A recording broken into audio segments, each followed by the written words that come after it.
सम्मान कर देगा। महात्मा जी बोले हमारा कोई सम्मान करे तो ही हम किसी को उपदेश करें, तो हमारा संतत्व क्या रहा। अरे साधुता तो वो है, साधनोति परं कार्यमिति साधु, बिगड़े हुए को जो साध दे वही तो साधु है। अपमान करने वाले को भी सही रास्ता दिखाए वही तो संत है। आज इधर ही रुकना है बच्चा रामदास। वृक्ष के नीचे सबने आसन लगा लिया, राम जी की डोली सजी थी, बेचारी ने अंदर से सामग्री सब ला करके दे दी। संतों ने मोटे मोटे टिक्कर बनाए, भगवान का भोग लगाया और कीर्तन चल रहा है। आहा, आनंद रस बरस रहा है। लेकिन महात्मा जी गुरुदेव ने एक ग्रास अपने मुख में लिया होगा कि आंखों में आंसू आ गए। शिष्य ने पूछा, गुरुजी क्या हुआ, आप क्यों रो पड़े। बेटा मैं सोच रहा हूं कि हमने पापी अजामिल का अन्न खाया है और इसका अन्न खाने के बाद भी इसको सही रास्ता न दिखाया, तो हम काहे के संत। इसलिए अपने रघुवर से मैं प्रार्थना करना चाहूंगा, हे प्रभु ऐसी कृपा करो कि अजामिल के जीवन में परिवर्तन आ जाए, इसका जीवन सुधर जाए। क्योंकि वो कभी न कभी तो आएगा, डाका डालकर लौट रहा होगा, उसको क्या उपदेश दिया जाए। बस मैं यही सोच रहा हूं। एक बोले, गुरुजी ऐसा करना, आप उससे बोलना भाई तू ब्राह्मण है, गायत्री मंत्र का जाप किया कर। गुरुजी बोले नहीं करेगा। जैसा उसकी पत्नी ने बताया वो नहीं जपेगा गायत्री। एक शिष्य बोले थे, उससे बोल देना ब्राह्मण हो सुंदर कांड किया करो, रोज नहीं करो तो मंगल की मंगल कर लिया करो। गुरुजी बोले वो तो लंका कांड ही करेगा, क्या मालूम करेगा सुंदर कांड। जय श्री कृष्ण। कुछ न कुछ उपाय तो बताना होगा ऐसा जो सहजता में हो सके। अजामिल आ गया रात के 2:30 बजे और महाराज पोटली गठरी बांध करके लाया था। हाँ, पोटली गठरी को रख दिया द्वार पर और संतों को देखा, क्रोध में भर गया। कहिए कैसे मिलना है। अरे आप लोग मेरी अनुमति के बगैर मेरे घर के द्वार पर आए कैसे। आपको मालूम नहीं है अजामिल का घर है। बिना मेरी अनुमति के आपकी आने की हिम्मत कैसे हुई। गर्जना करता है जोर से, क्रोध में भर गया है। चेला बोले हमने पहले मना किया था, मत रुको गुरुजी, देख लो कितना दुष्ट आदमी है। अब वो जोर जोर से चिल्ला रहा था, बरस रहा था। पत्नी की नींद खुली, घर से निकलकर दौड़ी। आगे क्या, आकर उसने देखा संतों को डांट रहा है, पूछ रहा है क्यों आए, किस लिए आए, काय को आए। पत्नी डांट करके बोली शर्म नहीं आती, महात्माओं से ऐसे बोलते। अरे हमारा भाग्य संत लोग आगे वृंदावन जा रहे थे, मैंने इनको रोक लिया। हाँ, रात्रि में यहां रुक गए, भगवान का भोग लगा के पा लिया, अपना क्या बिगड़ गया। और ऐसे बोलते हैं संतों से, जरा भी सहूर नहीं है। सही नॉर्मल हो गया। एक बात कहूं, पत्नी से बहुत डरता था। हाँ, कितना बड़ा डाकू सही, पत्नी से बहुत डरता था। और एक बात कहूं, डरना भी चाहिए।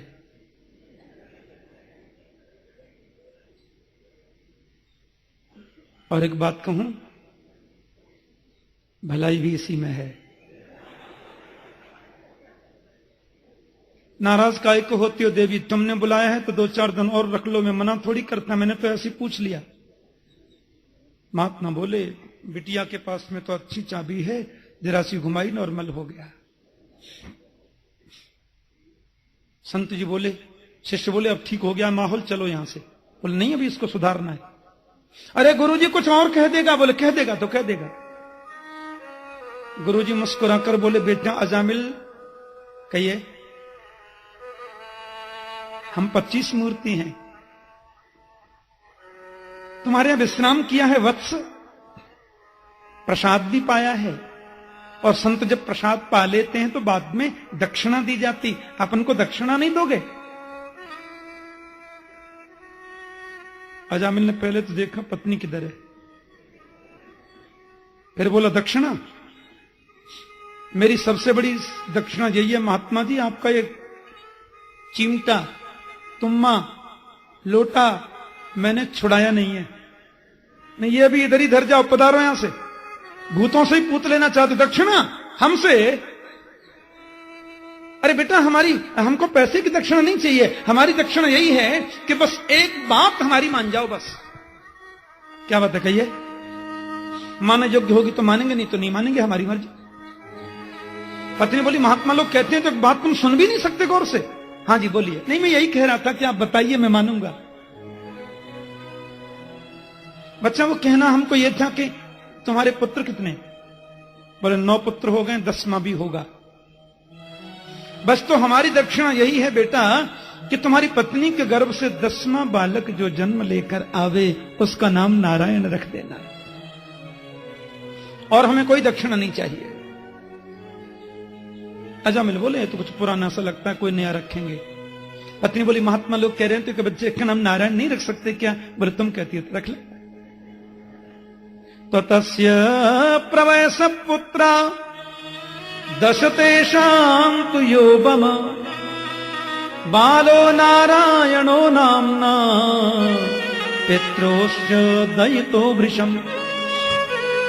उसने कालांतर में अपने पुत्र का नाम, जो 10वां पुत्र था, उसका नाम नारायण रख दिया। देखो कितना सुंदर सहज उपाय बताया संतों ने। सहज उपाय। वैसे नाम नहीं जपेगा तो ऐसे तो ले ही लेगा 10-5 बार। अब जब भी जाता, अजय नारायण जी कहां हैं? जी पिताजी आया। आओ बेटा घूमने चलते हैं। अरे भाई नारायण कहां हैं? जी आया। आओ बेटा ये कार्य करते हैं। अब दिन में 10-5 बार तो नारायण का नाम निकल जाता उसके मुख से, लेकिन पाप में तो कोई कमी नहीं आई। भगवान सुखदेव कहते हैं, मृत्यु का समय आया, यमराज के दूत उसके गले में रस्सी बांधकर खींच करके ले जा रहे हैं। मरते समय आदमी ज्यादा तड़पने लगे तो बुजुर्ग कहते हैं, समझना यमराज के दूत उसको ले जा रहे हैं। हाँ, और वो मरने वाले कोई दिखाई देते हैं और किसी को दिखते और नहीं है। बगल में कोई खड़ा हो उसको नहीं दिखते। अजामिल को यमराज के दूत जब पकड़कर खींच के ले जा रहे हैं, जोर से चिल्लाता है, अरे कोई बचाओ, अरे कोई बचाओ, अरे कोई आओ, ये कौन मुझे ले जा रहे हैं? अब मैं कौन आवे? तो धूरे क्रीडन का सक्तम पुत्रम नारायणा भयम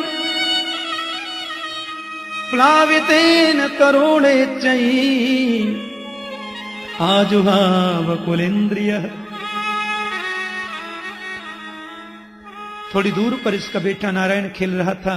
चिल्लाया पूरी शक्ति से, नारायण आओ, नारायण मुझे बचाओ। लेकिन ये नाम तो मेरे प्रभु का है। और मृत्यु के अंतिम क्षणों में इसने प्रभु का नामोच्चारण किया, बिल्कुल स्पष्ट, एकदम सीधा, नारायण बचाओ। प्रभु नारायण के 4 पार्षद आ गए। और मैंने प्रातः कथा में कहा था ना कि परमात्मा के धाम में रहने वाले जो जीवन मुक्त महापुरुष होते हैं, उनकी आकृति, उनका स्वरूप बिल्कुल भगवान जैसा हो जाता है। ऐसा लिखा है, सर्वे वैकुंठ मूर्तयः, सब वैकुंठ रूप हो जाते हैं। सबकी 4 भुजाएं, शंख चक्र गदा पद्म सबके होते हैं। दरबान और भगवान में पता ही नहीं चलता। श्रीवत्स चिन्ह कौस्तुभ मणि से ही पता चलता है ये नारायण है, ये दरबान है। सब एक से होते हैं। यमराज के दूतों को आकर के प्रभु के पार्षदों ने बड़ा सुंदर व्यवस्था वर्णन किया भागवत में। सर्वे पद्म पला साक्ष्या पीत कौशेय वाससा किरीटिनम कुंडलिनो लसत पुष्कर मालिन। इतने सुंदर है प्रभु के पार्षद। छोड़ो इसको पकड़ करके नरक में ले जाने का आपका कोई अधिकार नहीं है। यमराज के दूत बोले, श्याम वैसे काय को डांटते हैं, अपन लोग भी कोई और ऐसे वैसे नहीं है, हम भी धर्मराज के सेवक हैं। अब देखो अजामिल को दोनों दिखाई दे रहे हैं, इधर यमराज के दूत हैं, इधर परमात्मा के पार्षद हैं। तो भगवान के पार्षदों ने यमराज के दूतों से पूछ ही लिया, यदि तुम लोग धर्मराज के सेवक हो तो जानते हो धर्म की परिभाषा क्या है? ब्रूतः धर्मस्य नस्तत्वम यच्च धर्मस्य लक्षणम।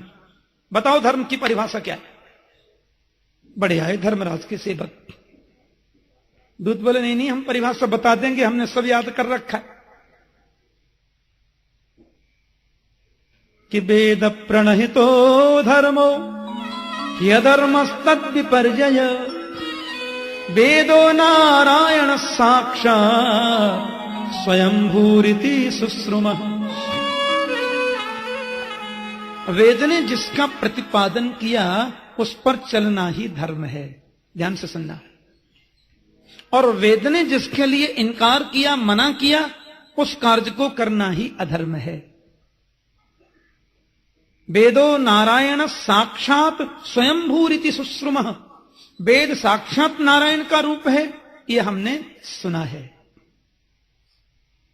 प्रभु के पार्षद बोले, एक बात बताओ, जब वेद स्वयं नारायण का रूप है और उन्हीं प्रभु नारायण के नाम का उच्चारण इसने किया है, तो तुम ये नहीं जानते कि नारायण नाम का उच्चारण करने वाले यमपुरी में कभी नहीं जाते?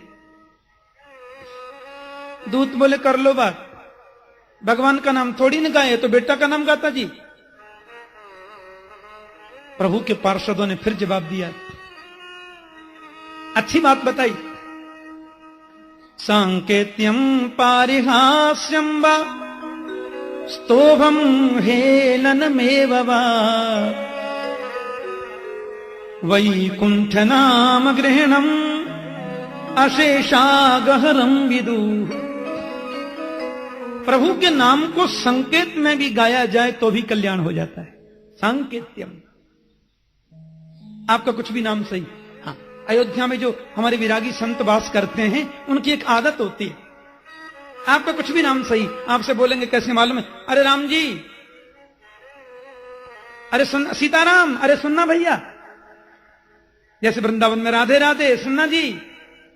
ऐसे संकेत में भी प्रभु का नाम निकले तो भी कल्याण होता है।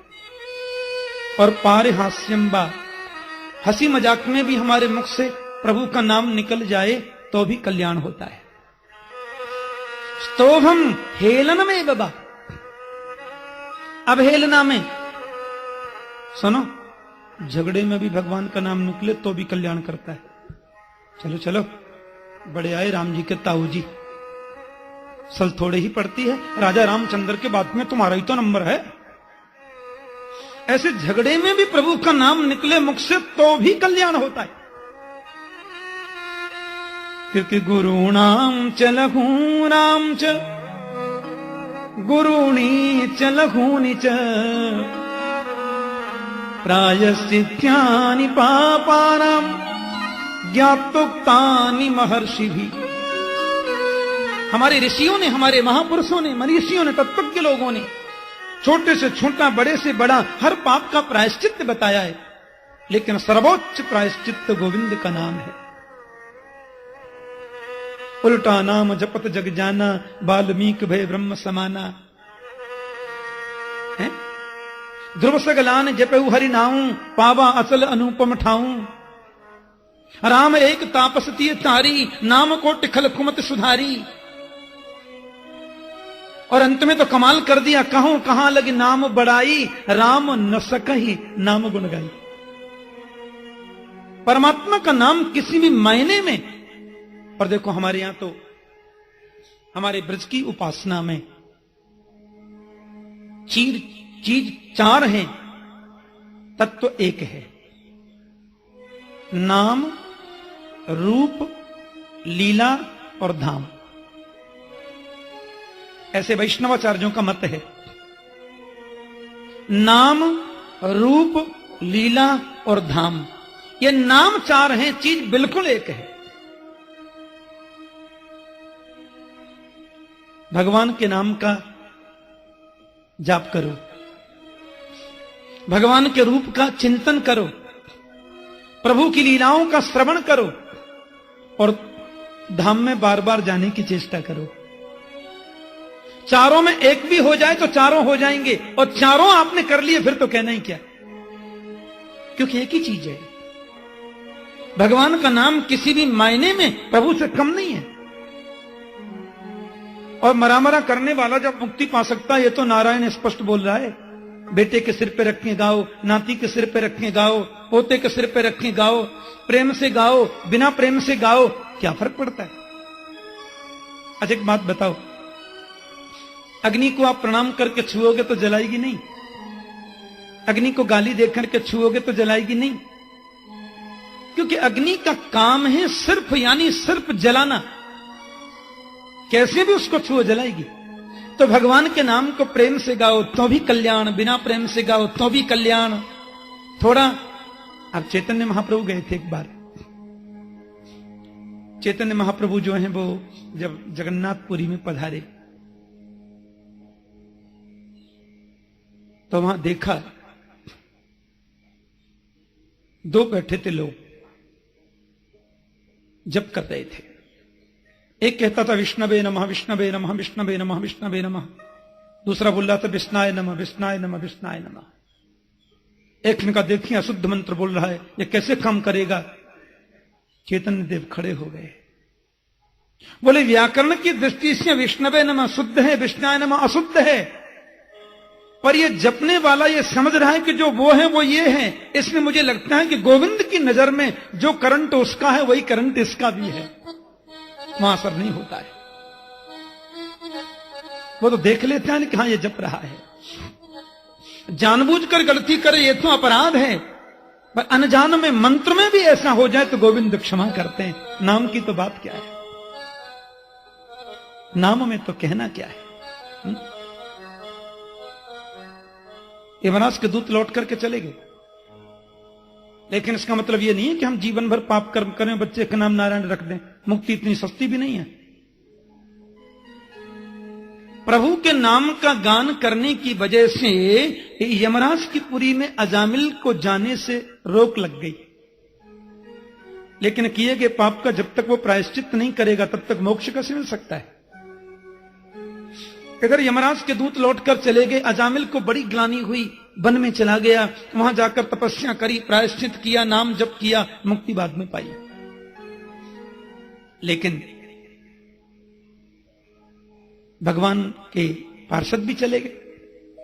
यमराज के दूत जब लौट करके आए तो यमराज तो प्रभु के बड़े भक्त हैं, 12 भागवतों में नाम है उनका। क्या बात है, तुम लोग खाली कैसे आ गए? बोले हम बच करके आ गए, ये क्या कम है? क्या हुआ? बोले कतिसंति हसास्तारो जीवलोकस्य वै प्रभो त्रैविध्यम कुर्वत कर्म फलाभिव्यक्ति हेतव। हम तो समझते थे आप ही जगत के मालिक हैं महाराज। हम लोग गए और पापी के गले में रस्सी बांध कर खींच करके ला ही रहे थे कि उसने अपने छोटे बेटा नारायण को पुकारा, नारायण आओ। वो 4 आगे पीले कपड़े वाले, 4 हाथ वाले, हमको उपदेश कर दिया, धक्के देखे भगा दिया। यमराज बोले धीरे बोलो, धीरे, और आंखें बंद करके ध्यान में निमग्न हो गए। क्या हुआ भगवान? यमराज बोले तुम बहुत बड़े पुण्यात्मा हो, मेरे प्रभु के पार्षदों का तुमने दर्शन कर लिया। प्रभु? हाँ हाँ, क्योंकि परो मदन्यो जगतस्तुखस्य ओतम प्रोतम पटवद्यत्र विश्वम। यमराज कहते मैं कभी आंखें बंद करके बैठता था भजन करने, तुम लोग पूछते थे आप किसका भजन करते हैं, तो मैं जिसका भजन करता हूं वही तो मेरा परात्पर नारायण है। दूत बोले वो रहते कहां महाराज जी? बोले होतम प्रोतम पटवद्यत्र विश्वम। जैसे पट होता है ना वस्त्र, उस वस्त्र में ऊपर से नीचे तक सूता पिरोया हुआ है, ऐसे पूरा संसार जिसमें ओतप्रोत है, संसार में जो ओतप्रोत है। अहम महेंद्रो निरिति प्रचेता सोमोग्निरीशो पवनोर को विरिंच। यमराज कहते हैं कि मैं महेंद्र, देवराज इंद्र, निरति प्रचेता गण, हम सब उन्हीं के आदेश का पालन करते हैं। प्रकृति, अष्ट प्रकृति उन्हीं के आदेश का पालन करके संसार के कार्य को संवारते हैं। तुम बड़े पुण्यात्मा हो, बड़े भाग्यवान हो कि तुमने मेरे प्रभु का दर्शन, उनके पार्षदों का दर्शन पाया। सुनो, उनके नाम में बहुत चमत्कार है, और उनके नाम के आधार पर सृष्टि के संचालन में जो सहयोगी हैं, ऐसे हम 12 भागवत हैं। और ऐसा लिखा है, संतों का अभिमत है, इन 12 भागवतों का यदि कोई व्यक्ति प्रातः उठकर एक बार नाम जप लेवे, उसके अमंगल नष्ट हो जाते हैं। ये महाराज के दूत सुनने कौन कौन से महाराज बता दीजिए। बोले स्वयंभूर नारद शंभो कुमार कपिलो मनु प्रहलादो जनको भीष्मो बलिर्वैयासकिर्वयम्। स्वयंभू ब्रह्मा, नारद जी, शंभु शंकर, कुमार चारों भाई सनत कुमार, आदरणीय कपिल जी, स्वयंभू मनु, प्रहलाद जी महाराज, महात्मा जनक, भीष्म पितामह, बलि राजा, प्रहलाद जी महाराज, व्यासनंदन श्री सुखदेव स्वामी। और यमराज बोले मेरा नाम भी आता है। अपना नाम सबसे बाद में बताया कि द्वादशई थे बिजानीमो धर्मम भागवतम भटा। भागवत धर्म को जानने वाले हम 12 भागवत हैं, प्रभु के नाम की महिमा के आधार पर चलने वाले। तुम बहुत बड़े पुण्यात्मा हो। इससे बड़ा पुण्य और क्या होगा कि तुमने गोविंद का दर्शन कर लिया, उनके पार्षदों का। दूत बोले सुनिए, एक निवेदन है हमारा। आप हमसे यूं क्यों बोल रहे थे, धीरे बोलो। यमराज बोले इसलिए बोल रहा था कि यहां जेल में चारों तरफ पापी बंद है, और ये नाम जो है ना मुक्ति दे देता झटपट। अपने नाम जोर से गाओगे और सब माला जपने लग गए तो सब मुक्ति पा लेंगे, फिर मैं काय को बैठा हूं यहां। दूत बोले तो दूसरी बात हम ये निवेदन करना चाहते हैं। आप तो बोल देते हैं जाओ उसको लेके आओ। अब हम किसी पापी को लेने जाएंगे तो वो अपने बेटे का नाम राम जी रख देगा। तीसरे को लेने जाएंगे तो वो अपने पुत्र का नाम कन्हैया जी रख देगा। हम जाएंगे लेने, वो कहेगा कन्हैया आओ, फिर वो पीले कपड़े वाले आएंगे, फिर हम में धक्के लगेंगे।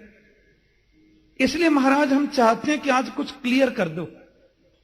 आज के बाद किसको लाना है किसको नहीं लाना हमको बता दो बस, क्योंकि बहुत अपमान हो जाता है। यमराज बोले नोट कर लो कि जिह्वान भक्ति भगवत गुणनामधेयम चेतश्चन स्मरति चरणारविंदम कृष्णाय नो नमतय शिरये कदापि तानानि यध्वमसतो कृत विष्णु कृत्याम्। जिसकी जीव एक बार भी गोविंद के नाम का कीर्तन नहीं करती उनको पकड़ के ले आना।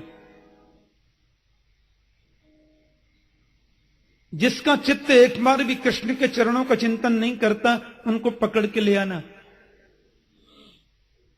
जिसका सिर एक बार भी गोविंद के चरणों में नहीं झुकता उनको पकड़ के ले आना। बरोबर? दूत बोले थोड़ी सरल भाषा में बता दो ना साहब। यमराज बोले लिख लो, जो कथा सुनते हैं, जो कीर्तन करते हैं, जो भजन करते हैं उनको नहीं लाना। जो कथा नहीं सुनते, कीर्तन नहीं करते, भजन नहीं करते उनको ले आना। लिख लिया? बोले हम दोबारा से बताते हैं, कोई गलती हो तो बताना। जो कथा सुनते हैं उनको नहीं लाना, कीर्तन करते हैं उनको नहीं लाना, भजन नहीं करते भजन करते हैं उनको नहीं लाना, जो कीर्तन नहीं करते। यमराज बोले कौन सी बात? बोले कथा में आके जो सो जाते हैं उनके लिए क्या करें?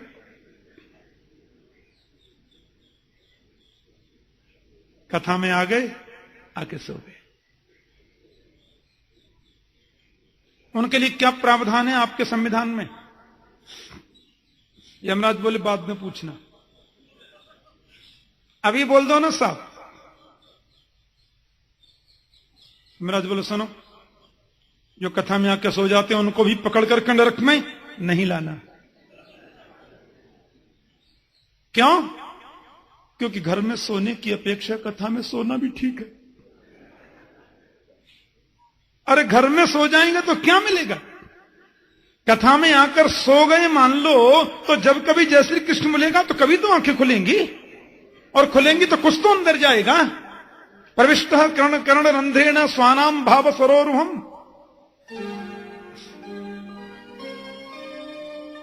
इसलिए कथा में आकर जो सो जाते हैं उनको भी नहीं लाना। अब ये मैं सोचना कि यमराज ने छूट तो दे ही रखी है। हां सब कह दिया है, घर में बच्चे सोने नहीं देते, कथा मंडप में आओ और बल्ली से सिर लगाओ और 3 घंटे की समाधि। जो जागत है सो पावत है। भगवान के साथ में संबंध जोड़ो, भगवान के प्रति विश्वास करो और उनके प्रति समर्पित हो जाओ। ये भक्ति की 3 धारा है। अभी थोड़ी चर्चा करेंगे, आइए संबंध पर थोड़ा हम विवेचन सुने।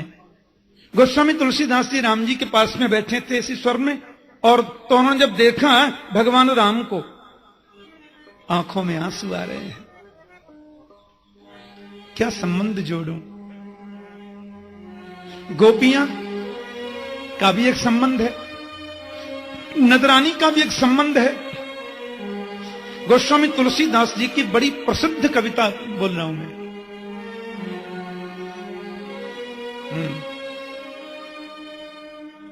तू दयालु दीन हो, तू दानी हो भिखारी। तू दयालु दीन हो, तू दानी हो भिखारी। तू दयालु दीन हो, तू दानी हो भिखारी। तू दयाल दीन हो, तू दानी हो भिखारी। हो प्रसिद्ध पाप की तू पाप कुंड हारी। तू दयाल दीन हो, तू दानी हो भिखारी।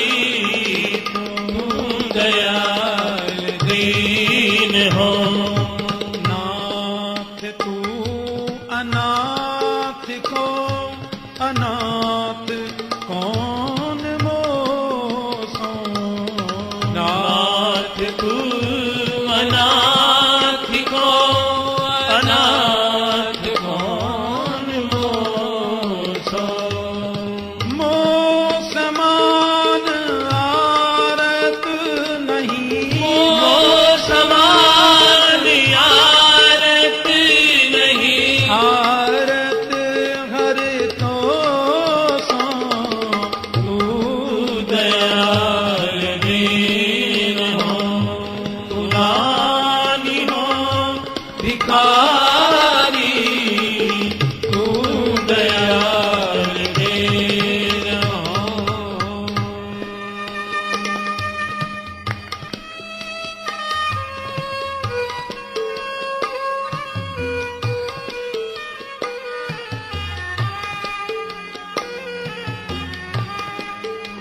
सुंदर भाव गोस्वामी जी का।